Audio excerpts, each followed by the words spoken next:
ایک سمے کی بات ہے، ایک دور گاؤں میں ایک سادھو سنت رہتے تھے جن کا نام تھا سوامی کرونانند۔ وہ اپنے گہرے دھیان اور سرل جیون کے لیے جانے جاتے تھے۔ ان کے چہرے پر ہمیشہ شانتی اور آنند کی چمک رہتی تھی۔ لوگ ان سے ملنے دور دور سے آتے اور اپنے من کے الجھنوں کا سمادھان پانا چاہتے۔ ایک دن گاؤں کا ایک یوک سوامی کرونانند کے پاس آیا۔ اس نے پوچھا، مہاراج، جیون کا اصلی رہسیہ کیا ہے؟ میں بہت پریشان ہوں، من میں شانتی کہاں ملے؟ سوامی نے مسکراتے ہوئے کہا، بیٹا، جیون کا رہسیہ سمجھنا ہے تو سب سے پہلے اپنے آپ کو سمجھو۔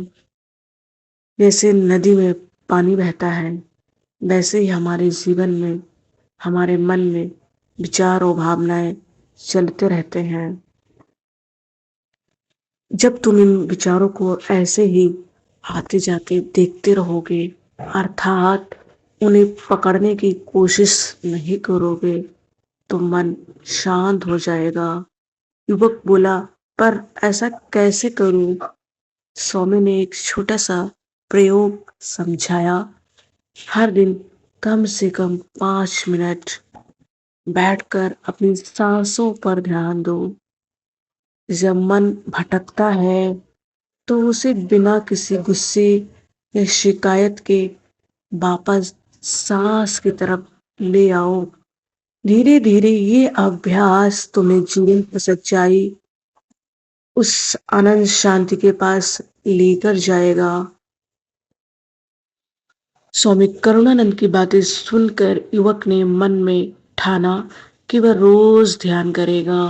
کچھ ہی مہینوں میں اس کی چنتا کم ہو گئی اور اسے بھیتر سے ایک عمدہ شانتی ملی۔